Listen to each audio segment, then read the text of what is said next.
Mon père a 83 ans, je peux parler de mon cas. Et je peux vous dire que je compte le garder encore longtemps à mes côtés. Et je pense qu'il y a beaucoup d'entre vous qui sont dans le même cas que moi.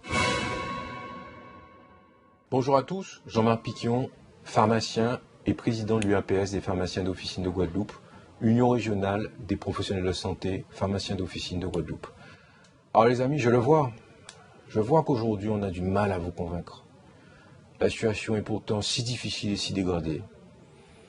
Tests antigéniques qui ont quadruplé, quintuplé par jour, donc beaucoup de demandes. Sur 40 tests, 16 positifs. Et je ne suis pas le seul à avoir ce genre de courbe de personnes contaminées en officine. J'ai beaucoup de confrères qui m'appellent, puisque du coup, on est très interrogatif de la dégradation de la situation actuelle. Et du coup, très inquiet. Alors, moi, je suis guadeloupéen, je suis comme vous. Et je pense que c'est normal que je m'interroge et que je sois aussi inquiet sur le sujet. On a du mal à vous convaincre. Mais voilà, ce que j'aurais aimé, c'est que vous vous rendiez compte que la situation s'est dégradée.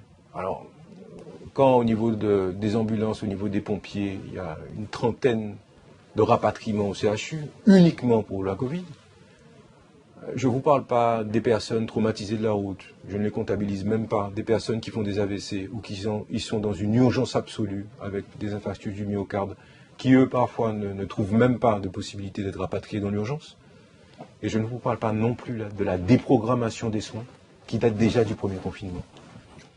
Je pense que ces raisons-là, on ne les a jamais connues. Moi, je me rends compte que c'est une réalité qui est troublante. Il y a même un cardiologue avec qui j'étais en contact qui a 300 consultations de retard dans un cabinet de plusieurs cardiologues. Vous vous rendez compte?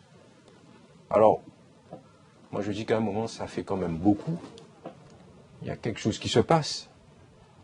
Alors, en face de ça, moi j'ai consulté, hein, j'ai regardé, c'est bien, hein, nos remèdes locaux, Atumo, Zebapic, sincèrement, c'est bien, mais c'est encore mieux de se faire vacciner. Et je pense que c'est la vraie clé. Ça ne me fait pas plaisir hein, de vous dire ça, mais c'est une réalité, c'est une constatation et c'est une nécessité, c'est pour vous-même, c'est pour votre santé. Mon père a 83 ans, je peux parler de mon cas. Et je peux vous dire que je compte le garder encore longtemps à mes côtés. Et je pense qu'il y a beaucoup d'entre vous qui sont dans le même cas que moi. Et pour avoir vu, pas plus tard que cet après-midi, des patients dans une famille où vous avez 2 cas positifs, c'est un séisme, les amis. C'est un séisme, ça génère de l'inquiétude, ça génère de l'exclusion, ça génère en même temps des complications parce que, qu'on se le dise ou qu'on se le dise pas, il y a très peu, voire pas du tout, hein, de vaccinés en forme grave. Alors oui, on peut attraper la Covid, mais on ne va pas en réanimation. On ne meurt pas quand on est vacciné de la Covid. Et puis ça nous permet d'atteindre cette fameuse immunité collective. Donc sincèrement, rapprochons-nous, contactez-nous, prenez attache avec votre pharmacien, prenez contact, attache avec votre professionnel de santé et laissez-nous l'opportunité de vous convaincre.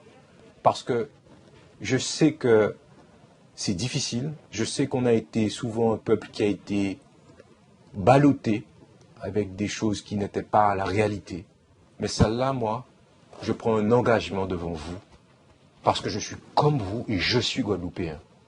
Venez vers nous, discutons. Et si vous êtes éligible, alors c'est la seule solution pour nous sauvegarder, pour permettre de continuer. Les amis, cette vidéo, volontairement et sincèrement, elle est grave parce que l'heure est grave. Créons du lien parce que nous, on a besoin de vous. On a besoin de sursaut de votre part. Venez à nous. Et n'oubliez pas notre pacte de confiance. Je vous dis à bientôt. À très bientôt.